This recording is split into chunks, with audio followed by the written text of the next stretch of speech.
सभा स्थापन, एक शालादि भवन से निर्माण आदि की विधि, गृह प्रवेश का क्रम तथा गोमाता से अभ्युदय के लिए प्रार्थना।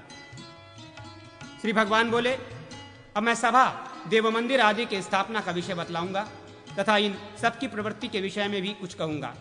भूमि की परीक्षा करके वहां वास्तु देवता का पूजन करें। अपने इच्छा के अनुसार देवसभा मंदिर का निर्माण करके अपनी ही रुचि के अनुकूल देवताओं की स्थापना करें। नगर के चौराहे पर अथवा ग्राम आदि में सभा का निर्माण करावें, शून्य स्थान में नहीं। देवसभा का निर्माण एवं स्थापना करने वाला पुरुष निर्मल पाप रहित होकर अपने समस्त कुल का उद्धार करके स्वर्गलोक में आनंद का अनुभव करता है। इस विधि से भगवान श्रीहरि के सतमहले मंदिर का निर्माण करना चाहिए, ठीक उसी तरह जैसे राजाओं के प्रासाद बनाए जाते हैं। अन्य देवताओं के लिए भी यही बात है। पूर्वादि दिशाओं के क्रम से जो ध्वज आदि आय होते हैं, उनमें से कोण दिशाओं में स्थित आयों को त्याग देना चाहिए। 4, 3, 2 अथवा एक शाला का ग्रह बनावें, जहां व्यय ऋण अधिक हो। ऐसे पद पर घर न बनावें, क्योंकि वो व्यय रूपी दोष को उत्पन्न करने वाला होता है। अधिक आय होने पर भी पीड़ा की संभावना रहती है, अतः आय व्यय को समभाव से संतुलित करके रखें। घर की लंबाई और चौड़ाई जितने हाथ की हो, उसके परस्पर गुणित करने से जो संख्या होती हो, उसे कर राशि कहा गया है। उसे गर्गाचार्य की बताई हुई ज्योतिष विद्या में प्रवीण गुरु पुरोहित 8 गुना करे। फिर 7 से भाग देने पर शेष के अनुसार वार का निश्चय होता है, और 8 से भाग देने पर जो शेष होता है वो व्यय माना गया है। अथवा विद्वान पुरुष कर राशि में 7 से गुणा करके फिर उस गुणनफल में 8 से भाग देकर शेष के अनुसार ध्वजादि आयुओं की कल्पना करे। ध्वज, धूम्र, सिंह, श्वान, वृषभ, खर, गधा, गज, हाथी और श्वानक्ष, काक, ये क्रमशः 8 अय कहे गए हैं, जो पूर्वादि दिशाओं में प्रकट होते हैं। इस प्रकार इनकी कल्पना करनी चाहिए। 3 शालाओं से युक्त ग्रह के अनेक भेदों में से 3 प्रारंभिक भेद उत्तम माने गए हैं। उत्तर पूर्व दिशा में इसका निर्माण वर्जित है। दक्षिण दिशा में अन्य ग्रह से युक्त 2 शालाओं वाला भवन सदा श्रेष्ठ माना जाता है। दक्षिण दिशा में अनेक या एक शाला वाला ग्रह भी उत्तम है। दक्षिण पश्चिम में भी एक शाला वाला ग्रह श्रेष्ठ होता है। एक शाला वाले ग्रह के जो प्रथम, ध्रुव और धान्य नामक 2 भेद हैं, वे उत्तम हैं। इस प्रकार ग्रह के 16 भेदों में से अधिकांश अर्थात 10 उत्तम है, और शेष 6 अर्थात 5वां, 10वां, 9वां, 11वां, 13वां और 14वां भेद भयावह है। 4 शाला या द्वार वाला ग्रह सदा उत्तम है, वो सभी दोषों से रहित है। देवता के लिए 1 मंजिल से लेकर 7 मंजिल तक का मंदिर बनावे, जो द्वार वेदादि दोष तथा पुराने सामान से रहित हो। उसे सदा मानव समुदाय के लिए कथित कर्म एवं प्रतिष्ठा विधि के अनुसार स्थापित करें। गृह प्रवेश करने वाले गृहस्थ पुरुष को चाहिए कि वह आलस्य छोड़कर प्रातःकाल सर्वौषधि मिश्रित जल से स्नान करके पवित्र हो। दैवज्ञ ब्राह्मणों की पूजा करके उन्हें मधुर अन्न, मीठे पकवान भोजन करावें। फिर उन ब्राह्मणों से स्वस्ति वाचन करवाकर गाय के पीठ पर हाथ रखें एवं पूर्ण कलश आदि से सुशोभित तोरण युक्त गृह में प्रवेश करें। घर में जाकर एकाग्र चित्त हो गौ के सम्मुख हाथ जोड़कर ये पुष्टिकारक मंत्र पढ़ें। ओम श्री वशिष्ठ जी के द्वारा लालित पालित नंदे, धन और संतान देकर मेरा आनंद बढ़ाओ। प्रजा को विजय दिलाने वाली भार्गव नंदिनी जय, तुम मुझे धन और संपत्ति से आनंदित करो। अंगिरा की पुत्री पूर्णे, तुम मेरे मनोरथ को पूर्ण करो, मुझे पूर्ण काम बना दो। काश्यप कुमारी भद्रे, तुम मेरी बुद्धि को कल्याणमयी बना दो। सबको आनंद प्रदान करने वाली वशिष्ठ नंदिनी नंदे, तुम समस्त बीजों और औषधियों से युक्त तथा संपूर्ण रत्न औषधियों से संपन्न होकर इस सुंदर घर में सदा आनंद पूर्वक रहो। कश्यप प्रजापति की पुत्री देवी भद्रे, तुम सर्वथा सुंदर हो, महति महत्ता से युक्त हो, सौभाग्यशालिनी एवं उत्तम व्रत का पालन करने वाली हो, अतः मेरे घर में आनंद पूर्वक निवास करो। देवी भार्गवी जय, सर्वश्रेष्ठ आचार्य चरणों ने तुम्हारा पूजन किया है। तुम चंदन और पुष्पमाला से अलंकृत हो तथा संसार के समस्त ऐश्वर्यों को देने वाली हो। तुम मेरे घर में आनंद पूर्वक विहरो। अंगिरा मुनि की पुत्री पूर्णे, तुम अव्यक्त एवं अव्याकृत हो। इष्ट के देवी, तुम मुझे अभिष्ट वस्तु प्रदान करो। मैं तुम्हारी इस घर में प्रतिष्ठा चाहता हूँ। देवी, तुम देश के स्वामी राजा, ग्राम या नगर के स्वामी तथा गृह स्वामी पर भी अनुग्रह करने वाली हो। मेरे घर में जन, धन, हाथी, घोड़े तथा गाय भैंस आदि पशुओं की वृद्धि करने वाली बनो।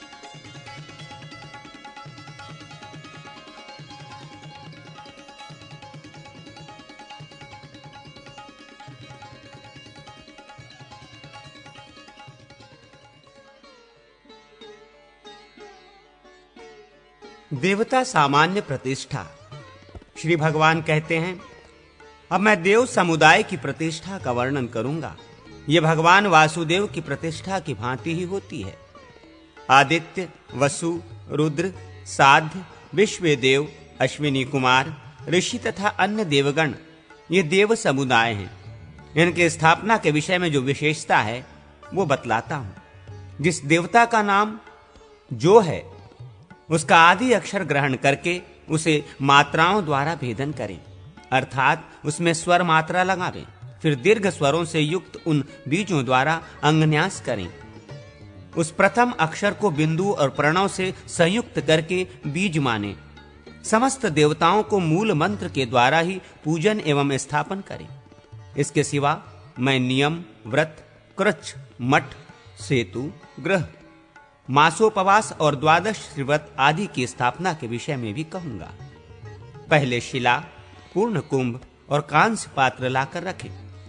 साधक ब्रह्मकूर्च को लाकर तदत विष्णु परमम मंत्र के द्वारा कपिला गौ के दुग्ध से यवमय चरु श्रपित करें। प्रणव के द्वारा उसमें घृत डालकर दरवी कलछी से संगठित करें। इस प्रकार चरु को सिद्ध करके उतार लें। फिर श्री विष्णु का पूजन करके हवन करें। व्याहृति और गायत्री से युक्त त्वदिप्रासो आदि मंत्र से चरु होम करें। विश्वचक्षु आदि वैदिक मंत्रों से भूमि, अग्नि, सूर्य, प्रजापति, अंतरिक्ष, धौ, ब्राह्मण, पृथ्वी, कुबेर तथा राजा सोम को चतुरंथ एवं स्वाहा संयुक्त करके इनके उपदेश से आहुतियां प्रदान करें। इंद्र आदि देवताओं को इंद्र आदि संबंधित मंत्रों द्वारा आहुति दें। इस प्रकार चरुभागों का हवन करके आदर पूर्वक दिग्बली समर्पित करें। फिर 108 पलाश समिधाओं का हवन करके पुरुष सूक्त से धृत होम करें। इरावती धेमतु मंत्र से तिलाष्टक का होम करके ब्रह्मा, विष्णु एवं शिव इन देवताओं को पार्षद, ग्रहों तथा लोकपालों के लिए पुनः आहुति दें। पर्वत, नदी, समुद्र इन सब के उपदेश से आहुतियों का हवन करके 3 महावाक्यों का उच्चारण करके सुश्रुवा द्वारा 3 पूर्णाहुति दें। पितामह, वौष्ठ संयुक्त वैष्णव मंत्र से पंचगव्य तथा चरु का प्राशन करके आचार्य को सुवर्ण युक्त तिलपात्र, वस्त्र एवं अलंकृत गौ दक्षिणा में दें। विद्वान पुरुष भगवान विष्णु प्रियताम ऐसा कहकर व्रत का विसर्जन करें। मैं मासोपवास आदि व्रतों की दूसरी विधि भी कहता हूँ। पहले देवाधिदेव श्री हरि को यज्ञ से संतुष्ट करें।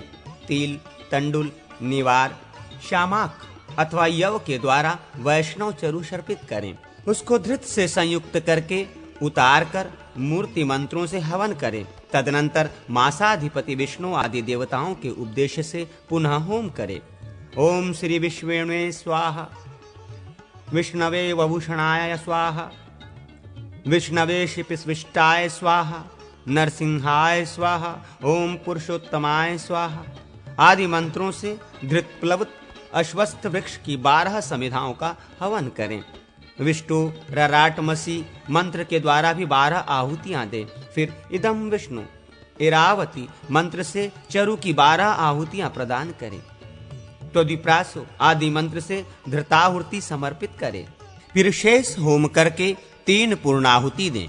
युंजत्ते आदि अनुवाक का जप करके मंत्र के आदि में स्वकृतिक मंत्रोच्चारण के पश्चात पीपल के पत्ते आदि के पात्र में रखकर चरु का प्राशन करें। तदनंतर मासाधिपतियों के उपदेश से 12 ब्राह्मणों को भोजन करावें। आचार्य उनमें 13वां होना चाहिए। उनको मधुर जल से पूर्ण 13 उत्तम कलश, उत्तम छत्र, पादुका, श्रेष्ठ वस्त्र, सुवर्ण तथा माला प्रदान करें। व्रत पूर्ति के लिए सभी वस्तुएं 13 होनी चाहिए। गौवें प्रसन्न हो, वे हर्षित होकर चरें। ऐसा कहकर पौंसला, उद्यान, मठ तथा सेतु आदि के समीप गोपथ गोचर भूमि छोड़कर 10 हाथ ऊंचा यूप निवेशित करें। गृहस्थ घर में होम तथा अन्य कार्य विधिवत करके पूर्वोक्त विधि के अनुसार ग्रह में प्रवेश करें। इन सभी कार्यों में जनसाधारण के लिए अनिवार्य अन्न सत्र खुलवा दें। विद्वान पुरुष ब्राह्मणों को यथाशक्ति दक्षिणा दें। जो मनुष्य उद्यान का निर्माण कराता है वो चिरकाल तक नंदन कानन में निवास करता है। मठ प्रदान से स्वर्गलोक एवं इंद्रलोक की प्राप्ति होती है। प्रपादान करने वाला वरुणलोक में तथा पुल का निर्माण करने वाला देवलोक में निवास करता है। ईंट का सेतु बनाने वाला भी स्वर्ग को प्राप्त होता है। गोपथ निर्माण से गोलोक की प्राप्ति होती है। नियमों और व्रतों का पालन करने वाला विष्णु के सारूप्य को अधिगत करता है। कृच्छ व्रत करने वाला संपूर्ण पापों का नाश कर देता है। ग्रहदान करके दाता प्रलय काल पर्यंत स्वर्ग में निवास करता है। गृहस्थ पुरुषों को शिव आदि देवताओं की समुदाय प्रतिष्ठा करनी चाहिए। जीर्णोद्वार विधि। श्री भगवान कहते हैं, ब्राह्मण, अब मैं जीर्णोद्वार की विधि बतलाता हूं। आचार्य मूर्ति विभूषित करके स्नान करावें।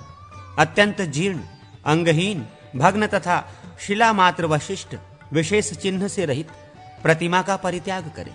उसके स्थान पर पूर्ववत देवग्रह में नवीन स्थिर मूर्ति का न्यास करें।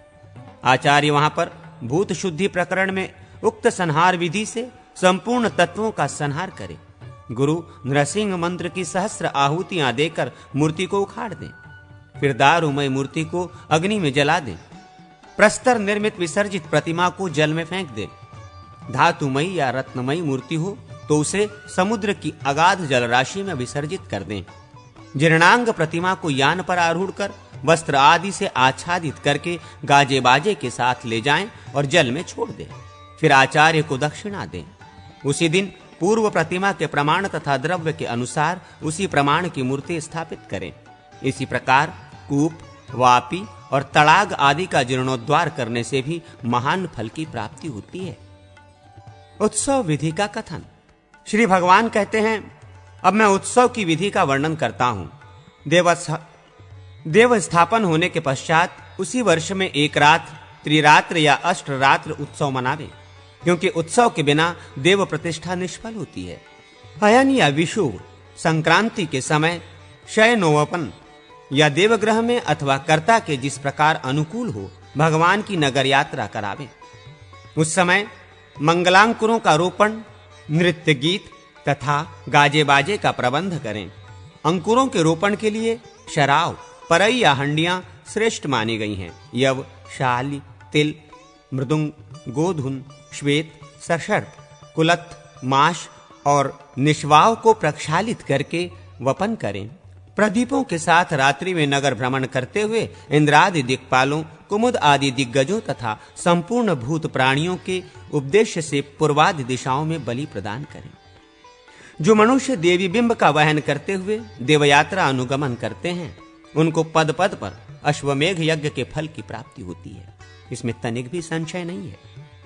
आचार्य पहले दिन में देव मंदिर में जाकर देवता को सूचित करें, भगवान देवश्रेष्ठ, आपको कल तीर्थ यात्रा करनी है। सर्वज्ञ, आप उसका आरंभ करने की आज्ञा देने में सदा समर्थ हैं। देवता के सम्मुख इस प्रकार निवेदन करके उत्सव कार्य का आरंभ करें। 4 स्तंभों से युक्त मंगलांकुरों की घटिका से समन्वित तथा विभूषित वेदिका के समीप जाएं। उसमें मध्य भाग में स्वस्तिक पर प्रतिमा का न्यास करें। काम्य अर्थ को लिखकर चित्रों में स्थापित करके अधिवासन करें। फिर विद्वान पुरुष वैष्णवों के साथ मूल मंत्र से देवमूर्ति के अंगों में धृत का लेपन करें तथा सारी रात धृतधारा से अभिषेक करें। देवता को दर्पण दिखलाकर आरती, गीत, वाद्य आदि के साथ मंगल कृत्य करें। व्यंजन डुलावे एवं पूजन करें। फिर दीप, गंध तथा पुष्पादि से यजन करें। हरिद्रा, कपूर, केसर और श्वेत चंदन चूर्ण को देवमूर्ति तथा भक्तों के सिर पर छोड़ने से समस्त तीर्थों के फल की प्राप्ति होती है। आचार्य यात्रा के लिए नियत देवमूर्ति की रथ पर स्थापना और अर्चना करके छत्र, चमर तथा शंखनाद आदि के साथ राष्ट्र का पालन करने वाली नदी के तट पर ले जाए। नदी में नहलाने से पूर्व वहां तट पर वेदिका निर्माण करें। फिर मूर्ति को यान से उतारकर उसे वेदिका पर विन्यस्त करें। वहां चरु निर्मित करके उसके आहुति देने के पश्चात पायस का होम करें। फिर वरुण देवता संबंधी मंत्रों से तीर्थों का आवाहन करें। आपोहिष्टा आदि मंत्रों से उनको अर्घ प्रदान करके पूजन करें। देवमूर्ति को लेकर जल में अर्धमर्षण करके ब्राह्मणों और महाजनों के साथ स्नान करें। स्नान के पश्चात मूर्ति को ले जाकर वेदिका पर रखें। उस दिन देवता का वहां पूजन करके देव प्रासाद में ले जाए। आचार्य अग्नि में स्थित देव का पूजन करे। यह उत्सव भोग एवं मोक्ष प्रदान करने वाला। इस पवनोत्सव के विस्तार का वर्णन। अग्निदेव कहते हैं, अब मैं इस पवनोत्सव का विस्तार पूर्वक वर्णन करता हूं। प्रासाद के सम्मुख मंडप के नीचे मंडल में कलशों का न्यास करें। प्रारंभ काल में तथा संपूर्ण कर्मों को करते समय भगवान श्री हरि का ध्यान, पूजन और हवन करें। पूर्णाहुति के साथ 1000 या 100 आहुतियां दें। फिर स्नान द्रव्य को लाकर कलशों का विन्यास करें। कंठ सूत्र युक्त कुंभों का अधिवासन करके मंडल में रखें। चौकोर मंडल का निर्माण करके उसे 11 रेखाओं द्वारा विभाजित कर दे। फिर पार्श्व भाग की एक रेखा मिटा दे। इस तरह उस मंडल में चारों दिशाओं में 9-9 कोष्ठकों की स्थापना आदि करके उनको पूर्व आदि के क्रम से शाली चूर्ण आदि से पूरित करें। फिर विद्वान मनुष्य कुंभ मुद्रा की रचना करके पूर्वादि दिशाओं में स्थित नवक में कलश लाकर रखे। पुंडरीकाक्ष मंत्र से उनमें दर्भ डाले। सर्वरत्न समन्वित जलपूर्ण कुंभ को मध्य में विन्यस्त करें। शेष 8 कुंभों में क्रमशः यौ, व्रीहि, तिल, निवार, शामाक, कुलत, मुद्ग और श्वेत सरषभ डालकर 8 दिशाओं में स्थापित करें। पूर्व दिशावर्ती नवक में धृतपूर्ण कुंभ रखें। इसमें पलाश, अश्वत्थ, वट, विल्व, उदुम्बर, प्लक्ष, जम्बू, शमी तथा कपित वृक्ष की छाल का क्वाथ डाले। आग्नेय कोणवर्ती नवक में मधुपूर्ण घट का न्यास करें। इस कलश में गोश्रिंग, पर्वत, गंगाजल, गजशाला, तीर्थ, खेत और खलिहान इन 8 स्थलों की मृतिका छोड़े। दक्षिण दिशावर्ती नवक में तिल तेल से परिपूर्ण घट स्थापित करें। उसमें क्रमशः नारंगी, जंबीरी, नींबू, खजूर, मृतिका, नारिकेल, सुपारी, अनार और पनस, कटहल का फल डाल दें। नैमित्त कोणगत नवक में शीघ्रपूर्ण कलश रखें।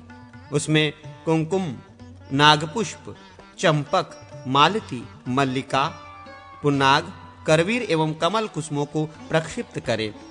पश्चिमी नवक में नारिकेल जल से पूर्ण कलश में नदी, समुद्र, सरोवर, कूप, वर्षा, हिम, निर्झर तथा देव नदी का जल छोड़े। वायव्य कोणवर्ती नवक में कदली जल पूरित कुंभ रखें। उसमें सहदेवी, कुमारी, सिंही, व्याघ्री, अमृता, विष्णुपर्णी, दुर्वा, वच इन दिव्य औषधियों को प्रक्षिप्त करें। पूर्वादि उत्तरवर्तीय नवक में दधि कलश का विन्यास करें। उसमें क्रमशः पत्र, इलायची, तज, कूट, सुगंध वाला चंदनद्वय, लता, कस्तूरी, कृष्णागुरु तथा सिद्ध द्रव्य डाल दें। ईशानस्थ नवक में शांति जल से पूर्ण कुंभ रखें। उसमें क्रमशः शुभ्र, रजत, लौह, त्रिपु, कांस, सीसक तथा रत्न डाले। प्रतिमा को धृत का अभ्यंग तथा उद्दर्थन करके मूल मंत्र से स्नान करावे। फिर उसका गंधादि के द्वारा पूजन करें। अग्नि में होम करके पूर्णाहुति दे। संपूर्ण भूतों को बलि प्रदान करे। ब्राह्मणों को दक्षिणा पूर्वक भोजन करावे। देवता और मुनि तथा बहुत से भोपाल भी भगवत द्वीप का अभिषेक करके ईश्वरत्व को प्राप्त हुए। इस प्रकार 1008 कलशों से स्वप्नोत्सव का अनुष्ठान करें। इसमें मनुष्य सब कुछ प्राप्त करता है। यज्ञ के अवभृत स्नान में भी पूर्ण स्नान संपन्न हो जाता है। पार्वती तथा लक्ष्मी के विवाह आदि में भी स्वप्नोत्सव किया जाता है। वृक्षों की प्रतिष्ठा की विधि। श्री भगवान कहते हैं, ब्रह्मन, अब मैं वृक्ष प्रतिष्ठा का वर्णन करता हूँ, जो भोग एवं मोक्ष प्रदान करने वाली है। वृक्षों को सर्वौषधि जल से लिप्त, सुगंधित चूर्ण से विभूषित तथा मालाओं से अलंकृत करके वस्त्रों से आवेष्टित करें। सभी वृक्षों का सुवर्णमय सूची से कर्णवेधन तथा सुवर्णमय शलाका से अंजन करें। वेदिका पर 7 फल रखें। प्रत्येक वृक्ष का अधिवासन करें तथा कुंभ समर्पित करें। फिर इंद्र आदि दिक्पालों के उपदेश से बलि प्रदान करें। वृक्ष के अधिवासन के समय ऋग्वेद, यजुर्वेद तथा सामवेद के मंत्रों से अथवा वरुण देवता संबंधी तथा मत्त भैरव संबंधी मंत्रों से होम करें। श्रेष्ठ ब्राह्मण वृक्षवेदी पर स्थित कलशों द्वारा वृक्षों और यजमान को स्नान करावे। यजमान अलंकृत होकर ब्राह्मणों को गो, भूमि, आभूषण तथा वस्त्रादि की दक्षिणा दे तथा 4 दिन तक श्रीयुक्त भोजन करावे। इस कर्म में तिल, धृत तथा पलाश समिधाओं से हवन करना चाहिए। आचार्य को दुगनी दक्षिणा दें।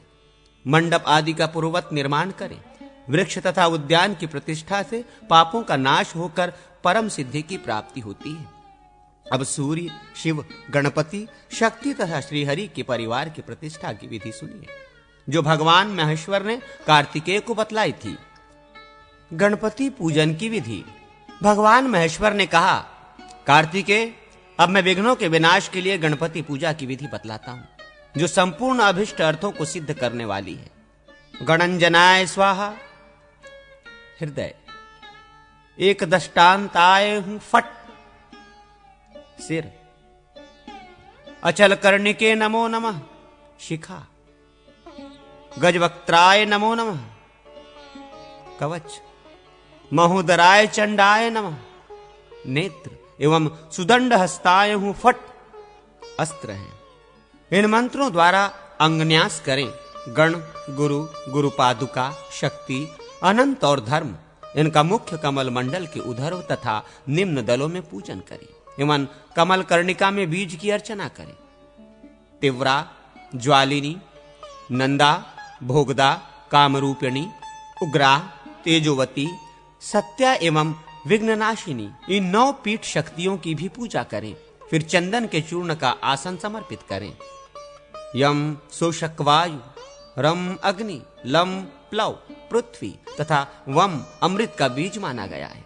ओम लंबोदराय विघ्नहे महोदराय धीमहि तन्नो दंती प्रचोदयात्। ये गणेश गायत्री मंत्र है। गणपति, गणाधीप, गणेश, गणनायक, गणक्रीड, वक्रतुंड, एकदंष्ट्र, महोदर, गजवक्त्र, लंबोदर, विकट, विघ्ननाशन, धूम्रवर्ण तथा इंद्र आदि दिक्पाल इन सब का गणपति की पूजा में अंग रूप से पूजन करें। स्नान, संध्या और तर्पण की विधि का वर्णन। भगवान महेश्वर कहते हैं, स्कंद, अब मैं नित्य नैमित्तिक आदि स्नान, संध्या और प्रतिष्ठा सहित पूजा का वर्णन करूंगा। किसी तालाब या पोखरे से अस्त्र मंत्र फट के उच्चारण पूर्वक 8 अंगुल गहरी मिट्टी खोद कर निकालें। उसे संपूर्ण रूप से ले आकर उसी मंत्र द्वारा उसका पूजन करें। इसके बाद शिरोमंत्र स्वाहा से उस मृतिका को जलाशय के तट पर रखकर अस्त्र मंत्र से उसका शोधन करें। फिर शिखा मंत्र वशट के उच्चारण पूर्वक उसमें से तृण आदि को निकालकर कवच मंत्र हुम से उस मृतिका के 3 भाग करें। प्रथम भाग की जल मिश्रित मिट्टी को नाभि से लेकर पैर तक के अंगों में लगावे। तत्पश्चात उसे धोकर अस्त्र मंत्रों द्वारा अभिमंत्रित हुई दूसरे भाग की दीप्तमती मृतिका द्वारा शेष संपूर्ण शरीर को अनुलिप्त करके दोनों हाथों से कान, नाक आदि इंद्रियों के छिद्र को बंद कर सांस रोक मन ही मन कालाग्नि के समान तेजोमय अस्त्र का चिंतन करते हुए पानी में डुबकी लगाकर स्नान करें। ये मल शारीरिक मैल को दूर करने वाला स्नान कहलाता है। इसे इस प्रकार करके जल के भीतर से निकल आवे और संध्या करके विधि स्नान करें।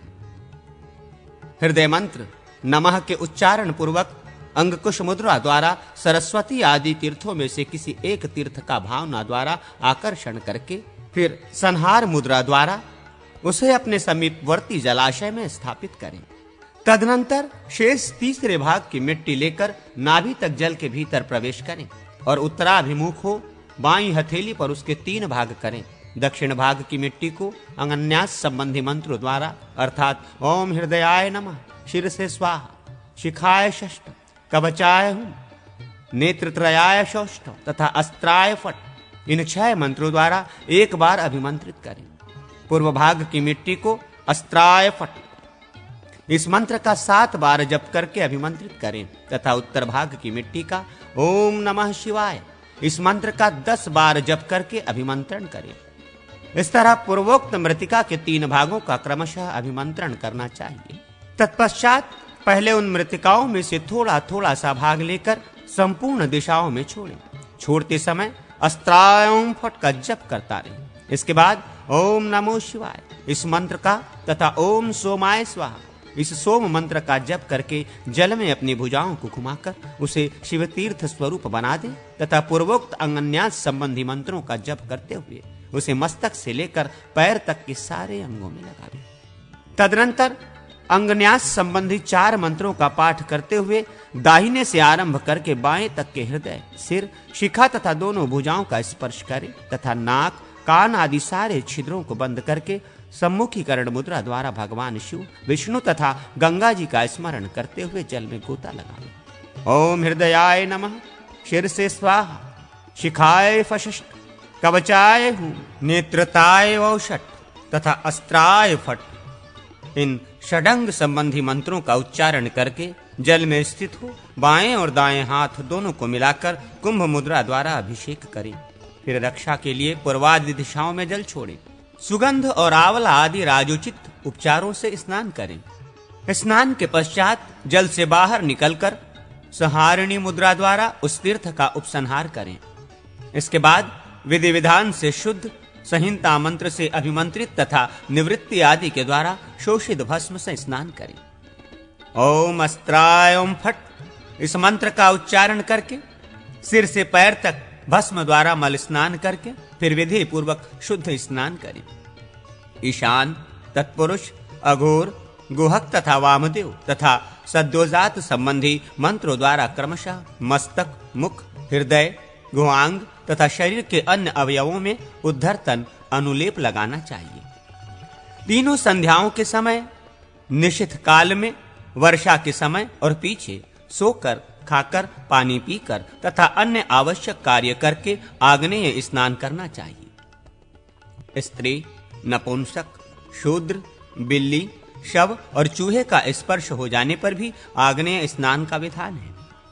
चुल्लू भर पवित्र जल पी लें, यही आग्नेय स्नान है। सूर्य की किरणों के दिखाई देते समय यदि आकाश से जल की वर्षा हो रही हो तो पूर्वाभिमुख दोनों भुजाएं ऊपर उठाकर ईशान मंत्र का उच्चारण करते हुए 7 पग चलकर उस वर्षा के जल से स्नान करें। यह महेंद्र मानक कहलाता है।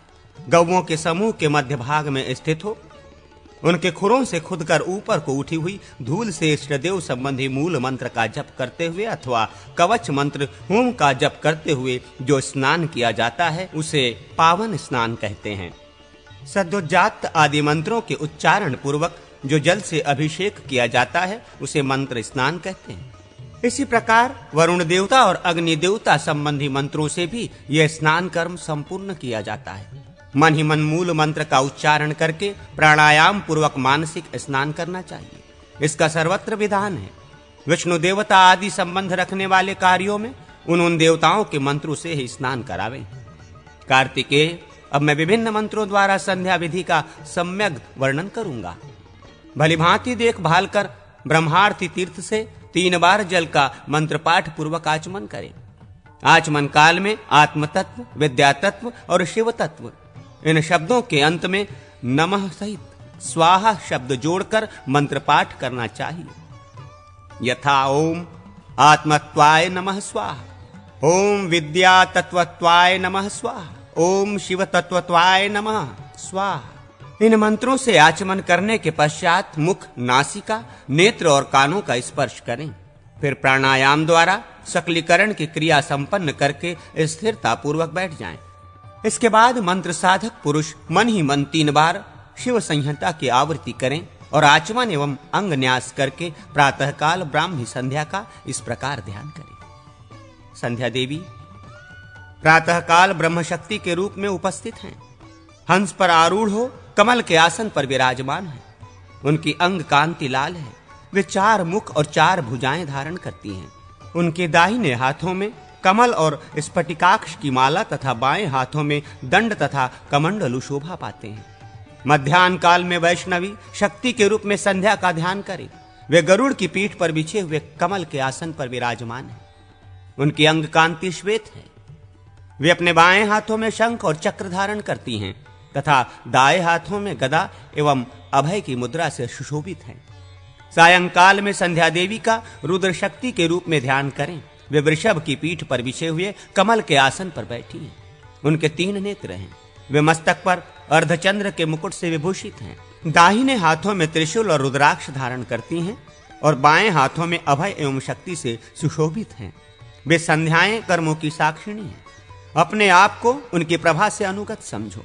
इन 3 के अतिरिक्त एक चौथी संध्या है जो केवल ज्ञानी के लिए है।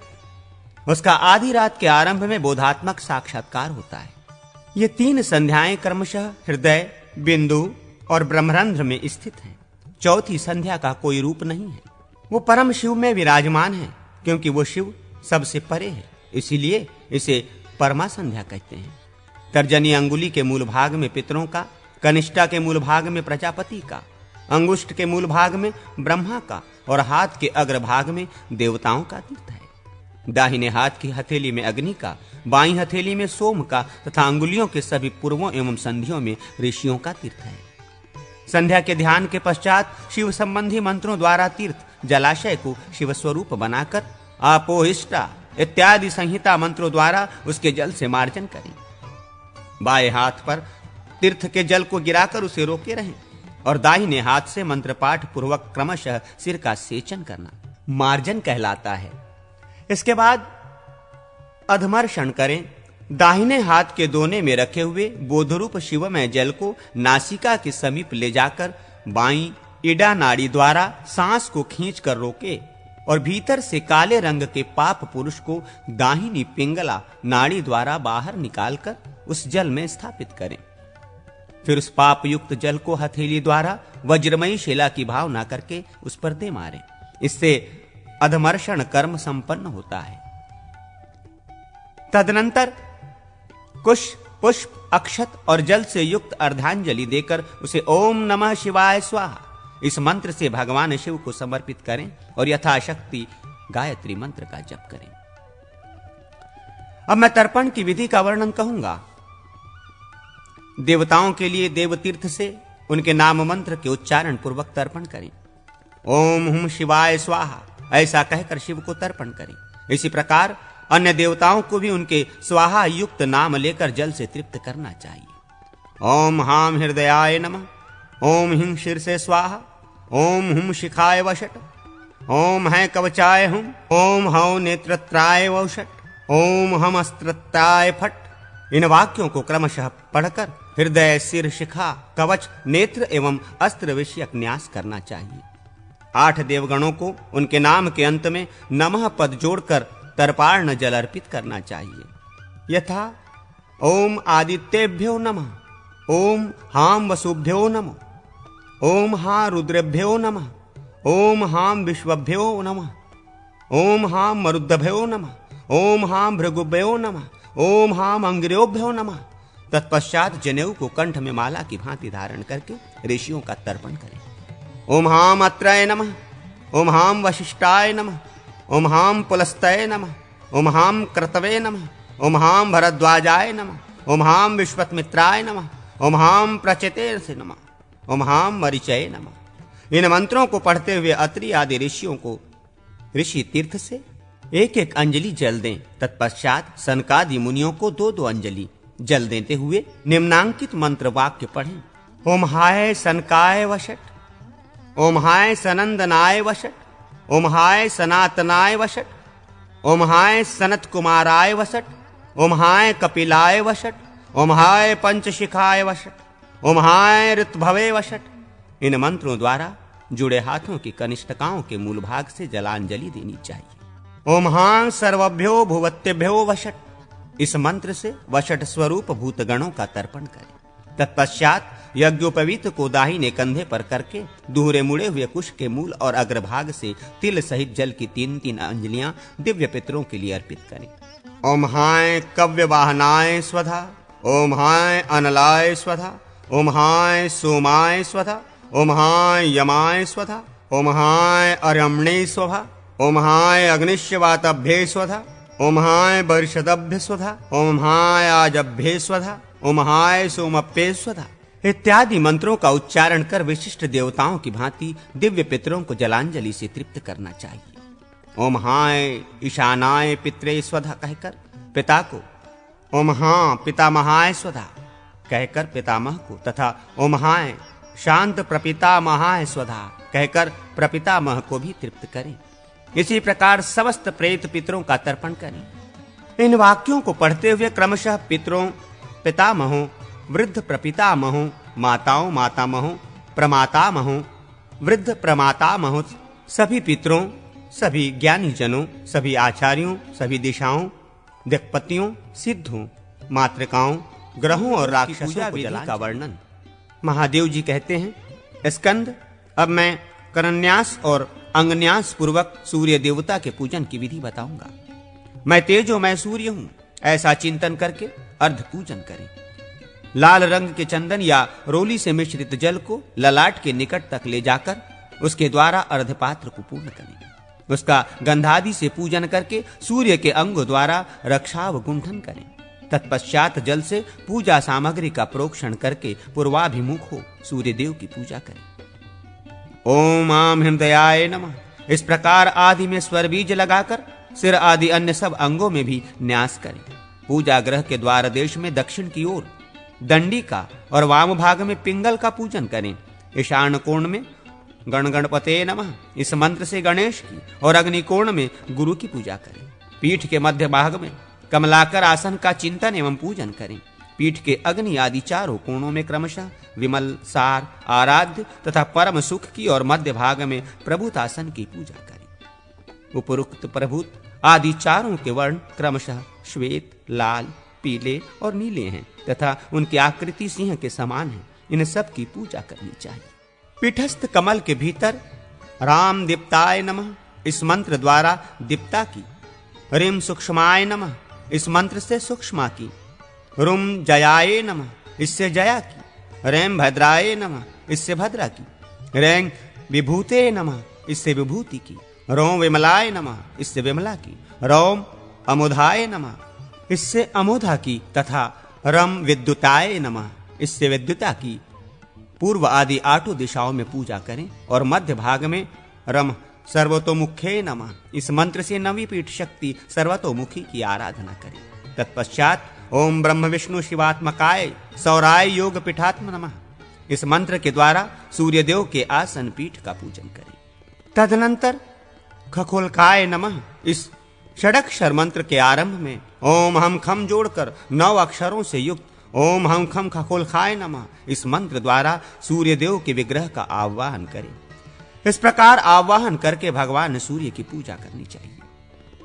अंजलि में लिए हुए जल को ललाट के निकट तक ले जाकर रक्त वर्ण वाले सूर्य देव का ध्यान करके उन्हें भावना द्वारा अपने सामने स्थापित करें। फिर हिंग हिंग सम सूर्याय नमः ऐसा कहकर उक्त जल से सूर्य देव को अर्घ दें। इसके बाद बिंब मुद्रा दिखाते हुए आवाहन आदि का उपचार अर्पित करें। तदनंतर सूर्य देव की प्रीति के लिए गंध, चंदन, रोली आदि समर्पित करें।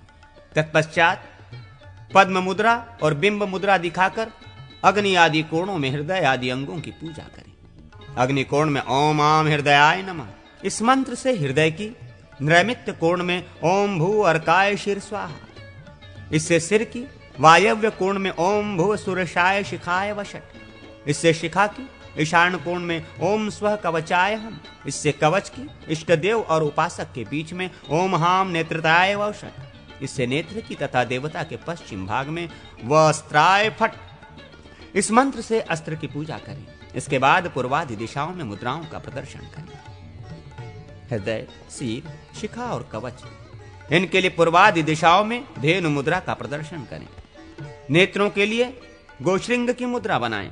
अस्त्र के लिए त्राशनी मुद्रा का योजना करें। तत्पश्चात ग्रहों को नमस्कार और उसका पूजन करें। ओम सोम सोमाय नमः इस मंत्र से पूर्व में चंद्रमा की, ओम बुधाय नमः इस मंत्र से दक्षिण में बुध की, ओम बृहस्पते नमः इस मंत्र से पश्चिम में बृहस्पति की और ओम भौम भार्गवाय नमः इस मंत्र से उत्तर में शुक्र की पूजा करें। इस तरह पूर्वादि दिशाओं में चंद्रमा आदि ग्रहों की पूजा करके अग्नि आदि कोणों में शेष ग्रहों का पूजन करें। यथा ओम भौम भौमाय नमः इस मंत्र से अग्निकोण में मंगल की, ओम शम शनैश्वराय नमः इस मंत्र से नैमित्य कोण में शनैश्वर की, ओम राम रहावे नमः इस मंत्र से वायव्य कोण में राहु की तथा ओम कैम कैतवे नमः इस मंत्र से ईशान कोण में केतु के गंध आदि उपचारों से पूजा करें। खगोल की भगवान सूर्य के साथ इन सब ग्रहों का पूजन करना चाहिए। मूल मंत्र का जप करके अर्धपात्र में जल लेकर सूर्य को समर्पित करने के पश्चात उनकी स्तुति करें। इस तरह स्तुति के पश्चात सामने मुंह किए हुए सूर्य देव को नमस्कार करके कहें, प्रभु मेरे अपराधों और त्रुटियों को आप क्षमा करें। इसके बाद अस्त्राय फट इस मंत्र से अनुसंहार का समाहरण करके शिव सूर्य कल्याणमय सूर्य देव ऐसा कहते हुए संहारिणी शक्ति मुद्रा के द्वारा सूर्य देव के उपसंहर्त तेज को अपने हृदय कमल में स्थापित कर दें तथा सूर्य देव का निर्माल्य उनके पार्षद चंड को अर्पित कर दें।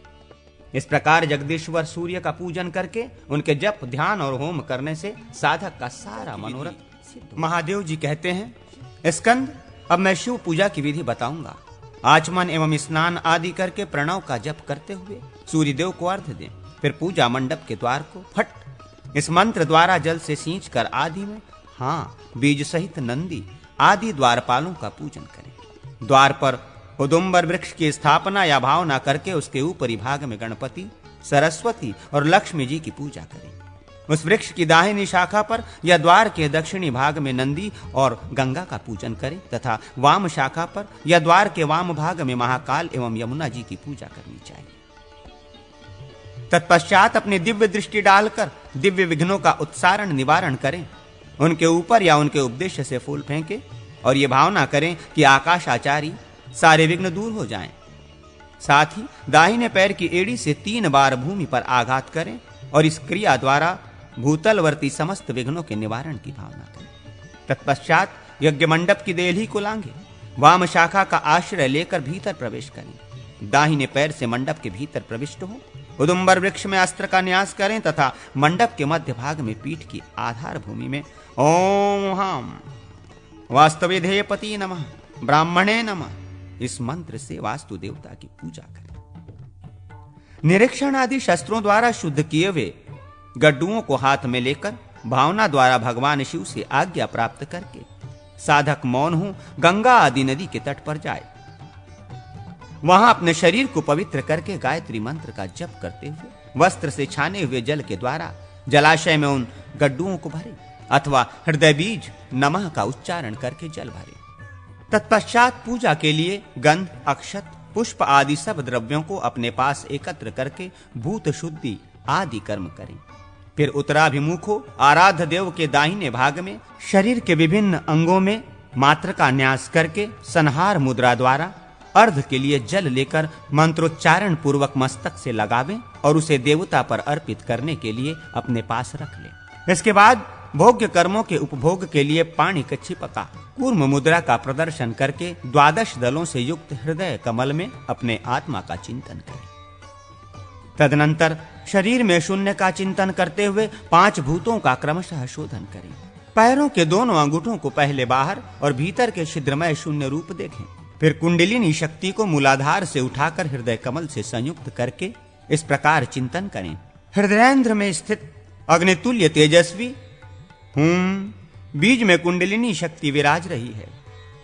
उस समय चिंतन करने वाला साधक प्राणवायु का अवरोध कुंभक करके उसका रेचक निहसारण करने के पश्चात ओम फट के उच्चारण पूर्वक क्रमशः उत्तरोत्तर चक्रों का भेदन करता हुआ उस कुंडलिनी को हृदय, कंठ, तालु, भ्रूमध्य एवं बृहरंध्र में ले जाकर स्थापित करें। इन ग्रंथियों का भेदन करके कुंडलिनी के साथ हृदय कमल से ब्रह्मरंध्र में आए बीज स्वरूप जीव को वहीं मस्तक में, मस्तकवर्ती ब्रह्मरुंध्र में या सहस्नार चक्र में स्थापित कर दें। हृदय स्थित बीज से संपुटित हुए उस जीव में पूरक प्राणायाम द्वारा चैतन्य भाव जागृत किया गया है। शिखा के ऊपर हुम का न्यास करके शुद्ध बिंदु स्वरूप जीव का चिंतन करें। फिर कुंभक प्राणायाम करके उस एकमात्र चैतन्य गुण से युक्त जीव को शिव के साथ संयुक्त कर दें। इस तरह शिव में लीन होकर साधक सबीज रेचक प्राणायाम द्वारा शरीरगत भूतों का शोधन करें। अपने शरीर में पैर से लेकर बिंदु पर्यंत सभी तत्वों का विलोम क्रम से चिंतन करें। बिंदु रूप जीव को बिंदुत्व लीन करके पृथ्वी और वायु का एक दूसरे में लय करें। साथ ही अग्नि एवं जल का भी परस्पर विलय करें। इस प्रकार 2 विरोधी भूतों का परस्पर शोधन लय करना चाहिए। आकाश का किसी से विरोध नहीं है। इस भूत शुद्धि का विशेष विवरण सुनो। भूमंडल का स्वरूप चतुष्कोण है। उसका रंग सुवर्ण के समान पीला है। वो कठोर होने के साथ ही वज्र के चिन्ह से तथा इस आत्मीय बीज भूबीज से युक्त है। उसमें निवृत्ति नामक कला है। शरीर में पैर से लेकर घुटने तक भूमंडल की स्थिति है। इस तरह पैर से लेकर मस्तक पर्यंत क्रमशः 5 भूतों का चिंतन करना चाहिए। इस प्रकार 5 गुणों से युक्त वायु भूत भूमंडल का चिंतन करें। जल का स्वरूप अर्धचंद्राकार है। वो द्रव स्वरूप है, चंद्रमंडलमय है। उसकी कांति या वर्ण उज्ज्वल है। वो 2 कमलों से चिन्हित है। विंग इस बीज से युक्त है। प्रतिष्ठा नामक कला के स्वरूप को प्राप्त है। वो वामदेव तथा तत्पुरुष मंत्रों से संयुक्त जल तत्व 4 गुणों से युक्त है। उसे इस प्रकार घुटने से नाभि तक जल का चिंतन करते हुए उस जल तत्व का वही स्वरूप में लीन करके शोधन करें।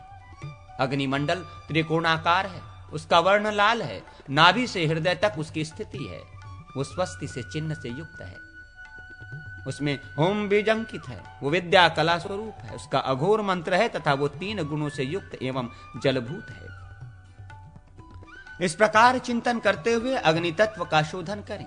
वायुमंडल षटकोणाकार है, शरीर में हृदय से लेकर भवों के मध्य भाग तक उसकी स्थिति, वो 6 बिंदुओं से चिन्हित है, उसका रंग काला है, वो हैं बीज एवं सदोजात मंत्र से युक्त तथा शांति कला स्वरूप है, उसमें 2 गुण हैं तथा वो पृथ्वीभूत है। इस प्रकार चिंतन करते हुए वायु तत्व का शोधन करें। आकाश का स्वरूप व्योमाकार, नाद बिंदुमय, गोलाकार, बिंदु और शक्ति से विभूषित तथा शुद्ध स्फटिक मणि के समान निर्मल है।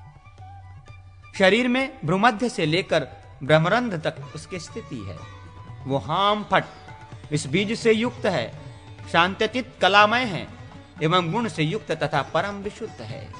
इस प्रकार चिंतन करते हुए आकाश तत्व का शोधन करें। तदनंतर अमृत वर्षी मूल मंत्र से सबको परिपुष्ट करें। तत्पश्चात आधार शक्ति क्रूर अनंत पृथ्वी की पूजा करें। फिर पीठ चौकी के अग्निकोण वाले पाए में धर्म की, नैमित्त कोण वाले पाए में ज्ञान की, वायव्य कोण वाले में वैराग्य की और ईशान्य कोण वाले में ऐश्वर्य की पूजा करनी चाहिए। इसके बाद पीठ की पूर्वादि दिशाओं में क्रमशः अधर्म, ज्ञान, अवैराग्य और अनैश्वर्य की पूजा करनी चाहिए। इसके बाद पीठ के मध्य भाग में कमल की पूजा करें। इस प्रकार मन ही मन इस पीठवर्ती कमलमय का आसन ध्यान करके उस पर देवी मूर्ति सच्चिदानंद धन भगवान शिव का आवाहन करें। उस शिव मूर्ति में शिव स्वरूप आत्मा को देखें और फिर आसन, पादुका द्वय तथा 9 पीठ शक्ति इन 12 का ध्यान करें। फिर शक्ति मंत्र के अंत में वौषट लगाकर उसे उच्चारण पूर्वक पूर्वोक्त आत्ममूर्ति को दिव्य अमृत से आप्लावित करके उसमें सतलीकरण करें। हृदय से लेकर हस्त पर्यंत अंगों में तथा कनिष्ठिका आदि अंगुलियों में हृदय नमः मंत्रों का जो न्यास है, इसी को सकलीकरण माना गया है। तत्पश्चात ओम फट इस मंत्र से प्राकार की भावना द्वारा आत्मरक्षा की व्यवस्था करके उसके बाहर, नीचे और ऊपर भी भावनात्मक शक्ति जाल का विस्तार करें। इसके बाद महामुद्रा का प्रदर्शन करें। तत्पश्चात पूरक प्राणायाम के द्वारा अपने हृदय कमल में विराजमान शिव का ध्यान करके भावमय पुष्पों द्वारा उसके पैर से लेकर सिर तक के अंगों में पूजन करें। वे भावमय पुष्प आनंदामृतमय मकरंद से परिपूर्ण होने चाहिए। फिर शिव मंत्रों द्वारा नाभि कुंड में स्थित शिव स्वरूप अग्नि को तृप्त करें। वही शिवानल ललाट में बिंदु रूप से स्थित है, उसका विग्रह मंगलमय है। इस प्रकार चिंतन करें। स्वर्ण, रजत एवं ताम्र पत्रों में से किसी एक पात्र को अर्ध के लिए लेकर उसे अस्त्र बीज फट्ट के उच्चारण पूर्वक जल से धोएं। फिर बिंदु रूप शिव से प्रकट होने वाले अमृत की भावना से युक्त जल एवं अक्षत आदि के द्वारा हृदय मंत्र नमः के उच्चारण पूर्वक उसे भर दें। फिर हृदय, सिर, शिखा, कवच, नेत्र और अस्त्र इन 6 अंगों द्वारा अथवा इनके बीज मंत्रों द्वारा उस अर्ध पात्र का पूजन करके उसे देवता संबंधी मूल मंत्र से अभिमंत्रित करें। फिर अस्त्र मंत्र फट्ट से उसकी रक्षा करके कवच बीज होम के द्वारा उसे अवगुंठित कर दें। इस प्रकार अष्टांग अर्ध की रचना करके धेनु मुद्रा के द्वारा उसका अमृतीकरण करके उस जल को सबोर सींचे। अपने मस्तक पर भी उस जल की बूंदों से अभिषेक करें।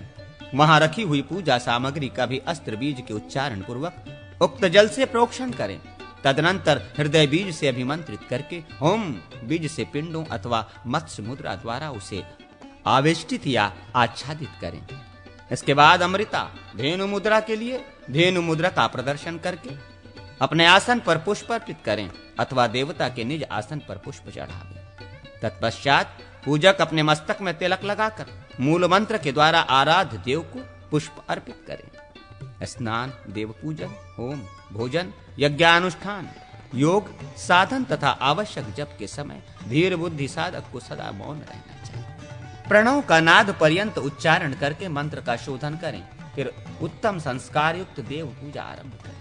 मूल गायत्री अथवा रुद्र गायत्री से अर्ध पूजन करके रखें और वो सामान्य अर्ध देवता को अर्पित करें। ब्रह्म पंचक, पंचगव्य और कुशोदक से बना हुआ ब्रह्मकुर्च तैयार करके पूजित शिवलिंग से पुष्प निर्माल्य लें। ईशान कोण की ओर चंडाय नमः कहकर चंड को समर्पित करें। तत्पश्चात उक्त ब्रह्म पंचक से पिंडी का अर्धा और शिवलिंग को नहलाकर फट्ट का उच्चारण करके उन्हें जल से नहलाएं।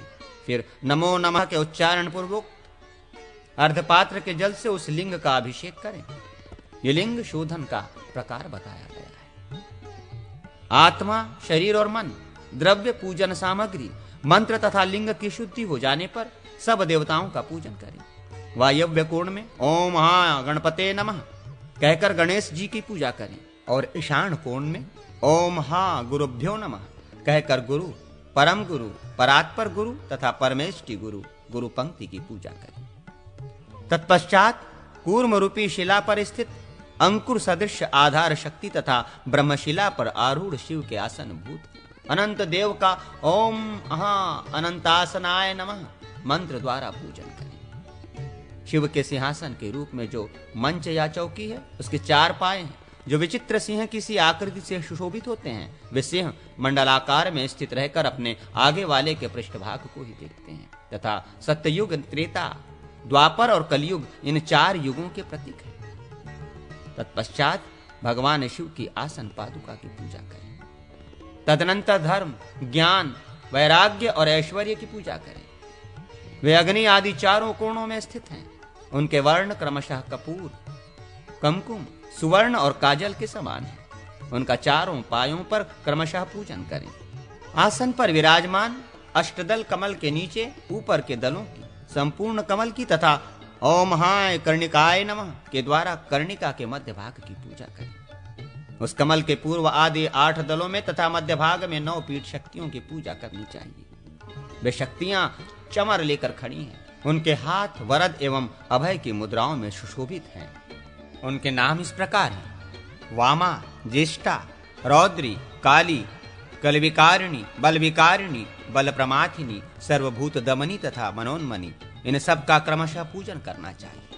वाम आदि 8 शक्तियों का कमल के पूर्व आदि 8 दलों में तथा नवमी मनोमनी का कमल के केसर भाग में क्रमशः पूजन किया जाता है तथा ओम हाम वामाय नमः इत्यादि तदनंतर पृथ्वी आदि 8 मूर्तियों एवं विशुद्ध विद्यादेह का चिंतन एवं पूजन। यथा पूर्व में ओम सूर्य मूर्तये नमः, अग्निकोण में ओम चंद्र मूर्तये नमः, दक्षिण में ओम पृथ्वी मूर्तये नमः, नैऋत्य कोण में ओम जलमूत्रये नमः, पश्चिम में ओम बहिवर्तये नमः, वायव्य कोण में ओम वायु मूर्तये नमः, उत्तर में ओम आकाश मूर्तये नमः और ईशान कोण में ओम यजमान मूर्तये नमः। तत्पश्चात शुद्ध विद्या की और तत्व व्यापक आसन की पूजा करनी चाहिए।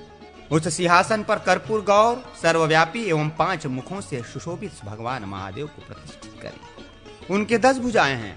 वे अपने मस्तक पर अर्धचंद्र धारण करते हैं। उनके दाहिने हाथों में शक्ति, श्रेष्ठी, शूल, कष्टांग और वरद मुद्रा हैं तथा अपने बाएं हाथों में वे डमरू, बिजौरा, निम्बू, सर्प, अक्षसूत्र और नील कमर धारण करते हैं। आसन के मध्य में विराजमान भगवान शिव की वो दिव्य मूर्ति 32 लक्षणों से संपन्न है। ऐसा चिंतन करके स्वयं प्रकाश शिव का स्मरण करते हुए ओम हा हा हा शिव मूर्तये नमः कहकर उसे नमस्कार करें। ब्रह्मा आदि कारणों के त्याग पूर्वक मंत्र को शिव में प्रतिष्ठित करें। फिर ये चिंतन करें कि ललाट के मध्य भाग में विराजमान तथा तारापति चंद्रमा के समान प्रकाशमान बिंदुरूप परम शिव हृदय आदि 6 अंगों से संयुक्त हो पुष्पांजलि में उतर आए हैं। ऐसा ध्यान करके उन्हें प्रत्यक्ष पूजनीय मूर्ति में स्थापित करते हैं। इसके बाद ओम हा हो शिवाय नमः ये मंत्र बोलकर मन ही मन आवाहनी मुद्रा द्वारा मूर्ति में भगवान शिव का आवाहन करें। फिर स्थापनी मुद्रा द्वारा उनके स्थापना और सन्निधापिनी मुद्रा द्वारा भगवान शिव को समीप में विराजमान करके सन्निरोधनी मुद्रा द्वारा उन्हें उस मूर्ति में अवरुद्ध करें। तत्पश्चात निष्ठुराय, कालकल्याय, कालकांताय अथवा कालकांताय फट का उच्चारण करके खड्ग मुद्रा से भय दिखाते फट कांताय फट का उच्चारण करके खड्ग मुद्रा से भय दिखाते हुए विघ्नों को मार भगाए। इसके बाद लिंग मुद्रा का प्रदर्शन करके नमस्कार करें। इसके बाद नमः बोलकर अवगुंठन करें। आवाहन का अर्थ है सादर सम्मुखीकरण, इष्ट देव को अपने सामने उपस्थित करना। देवता को अर्चा विग्रह में बिठाना ही उनकी स्थापना है। प्रभो मैं आपका हूं, ऐसा कहकर भगवान से निकटतम संबंध स्थापित करना ही सन्निधान है, सन्निधापन कहलाता है। जब तक पूजन संबंधी कर्मकांड चालू रहे तब तक भगवान की समीपता को अक्षुण्ण रखना ही निरोध है और अभक्तों के समक्ष जो शिव तत्व का अप्रकाशन या संगोपन किया जाता है उसी का नाम अवगुंठन है। तदनंतर सकलीकरण करके हृदयाय नमः, शीर से स्वाहा, शिखाय वषट, कवचाय हम, नेत्राभ्याय वषट, अस्त्राय फट, इन 6 मंत्रों द्वारा हृदयादि अंगों की अंगी के साथ एकता स्थापित करें। यही अमृतीकरण है। चैतन्य शक्ति भगवान शंकर का हृदय है, 8 प्रकार का ऐश्वर्य उनका सिर है, विशित्व उनकी शिखा है तथा अमेध तेज भगवान महेश्वर का कवच है। उनका दूसरा प्रताप ही समस्त विघ्नों का निवारण करने वाला अस्त्र है। हृदय आदि को पूर्व में रखकर क्रमशः नमः, स्वधा, स्वाहा और वौषट का क्रमशः उच्चारण करके पाद्य आदि निवेदन करें। पाद्य को आराध्य देव के युगल चरणार बिंदों में, आचमन को मुखारविंद में तथा अर्ध, दुर्वा, पुष्प और अक्षत को इष्ट देव के मस्तक पर चढ़ाना चाहिए। इस प्रकार 10 संस्कारों से परमेश्वर शिव का संस्कार करके गंध पुष्प आदि 5 उपचारों से विधि पूर्वक उनकी पूजा करें। पहले जल से देव विग्रह का अभ्युक्षण अभिषेक करके राई, लोन आदि से उपटन और मार्जन करना चाहिए। तत्पश्चात अर्ध जल की बूंदों और पुष्प आदि से अभिषेक करके गड़ुओं में रखे हुए जल के द्वारा धीरे धीरे भगवान को नहलावें। दूध, दही, घी, मधु और शक्कर आदि को क्रमशः ईशान, तत्पुरुष, अघोर, वामदेव और सद्योजात इन 5 मंत्रों द्वारा अभिमंत्रित करके उनके द्वारा बारी बारी से स्नान कराएं। उनको परस्पर मिलाकर पंचामृत बना लें और उससे भगवान को नहलावें। इससे भोग और मोक्ष की प्राप्ति। पूर्वोक्त दूध, दही आदि में जल और धूप मिलाकर उन सब के द्वारा इष्ट देवता संबंधी मूल मंत्र के उच्चारण पूर्वक भगवान शिव को स्नान कराएं। तदनंतर जौ के आटे से चिकनाई मिटाकर इच्छा अनुसार शीतल जल से स्नान करावें। अपने शक्ति के अनुसार चंदन, केसर आदि से युक्त जल द्वारा स्नान कराकर शुद्ध वस्त्र से इष्ट देव के श्री विग्रह को अच्छी तरह पोंछें। उसके बाद अर्ध निवेदन करें। देवता के ऊपर हाथ न घुमाएं। शिवलिंग के मस्तक भाग को कभी पुष्प से शून्य न रखें। तत्पश्चात अनन्यान्य उपचार समर्पित करें। स्नान के पश्चात देव विग्रह को वस्त्र और यज्ञोपवीत धारण कराकर चंदन, रोली आदि का अनुलेप करें। फिर शिव संबंधी मंत्र बोलकर पुष्प अर्पण करते हुए पूजन करें। धूप के पात्र का अस्त्र मंत्र फट से प्रोक्षण करके शिव मंत्र से धूप द्वारा पूजन करें। फिर अस्त्र मंत्र द्वारा पूजित घंटा बजाते हुए गुग्गुल का धूप जलावें। फिर शिवाय नमः बोलकर अमृत के समान सुस्वादु जल से भगवान को आचमन करावें। इसके बाद आरती उतार कर पुनः पूर्ववत आचमन करावें। फिर प्रणाम करके देवता की आज्ञा ले भोगांगों की पूजा करें। अग्निकोण में चंद्रमा के समान उज्ज्वल हृदय का, ईशान कोण में सुवर्ण के समान कांति वाले सिर का, नैऋत्य कोण में लाल रंग की शिखा का तथा वायव्य कोण में काले रंग के कवच का पूजन करें। फिर अग्निवर्ण नेत्र और कृष्ण पिंगल अस्त्र का पूजन करके चतुर्मुख ब्रह्मा और चतुर्भुज विष्णु आदि देवताओं को कमल के दलों में स्थित मानकर इन सब की पूजा। पूर्वादि दिशाओं में दाढ़ों के समान विकराल वज्रतुल्य अस्त्र का भी पूजन करें। मूल स्थान में ओम हां शिवाय नमः बोलकर पूजन करें। ओम हां हृदयाय नमः, हिम सिर से स्वाहा बोलकर हृदय और सिर की पूजा करें। ओम शिखाय वषट बोलकर शिखा की, हैं कवचाय हूं कहकर कवच की तथा हुम अस्त्राय फट बोलकर अस्त्र की पूजा करें। इसके बाद परिवार सहित भगवान शिव को क्रमशः पाद्य, आचमन, अर्ध, गंध, पुष्प, धूप, दीप, नैवेद्य, आचमनीय, करोद्वर्तन, तांबुल, मुखवास, इलायची आदि तथा दर्पण अर्पण करें। तदनंतर देवाधिदेव के मस्तक पर दुर्वा, अक्षत और पवित्र चढ़ाकर हृदय नमः से अभिमंत्रित मूल मंत्र का 108 बार जप करें।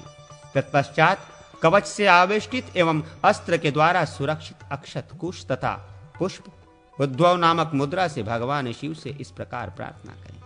प्रभो, गुह से भी अति गुह वस्तु की आप रक्षा करने वाले हैं। आप मेरे किए हुए इस जप को ग्रहण करें, जिससे आपके रहते हुए आपकी कृपा से मुझे सिद्धि प्राप्त हो। भोग की इच्छा रखने वाला उपासक उपर्युक्त श्लोक पढ़कर मूल मंत्र के उच्चारण पूर्वक दाहिने हाथ से जल ले भगवान के वर की मुद्रा के युक्त हाथ में अर्घ्य निवेदन करें। फिर इस प्रकार प्रार्थना करें, देव शंकर, हम कल्याण स्वरूप आपके चरणों की शरण में आए हैं, अतः सदा हम जो कुछ भी शुभाशुभ कर्म करते आ रहे हैं उन सब को आप नष्ट कर दीजिए, निकाल फेंकिए। उमशा शिव ही दाता है, शिव ही भोक्ता है, शिव ही संपूर्ण जगत है, शिव की सर्वत्र जय हो। जो शिव है वही मैं हूं। इन 2 श्लोकों को पढ़कर अपना किया हुआ जप आराध्य देव को समर्पित कर दें। तत्पश्चात जपे हुए शिव मंत्र का दशांश भी जपे, यह हवन की पूर्ति के लिए आवश्यक है। फिर अर्घ देकर भगवान की स्तुति करें। अंत में अष्टमूर्तिधारी आराध्य देव शिव की परिक्रमा करके उन्हें साष्टांग नमस्कार करें। नमस्कार और शिव ध्यान करके चित्र में अथवा अग्नि आदि में भगवान शिव के उपदेश से यजन पूजन करना चाहिए।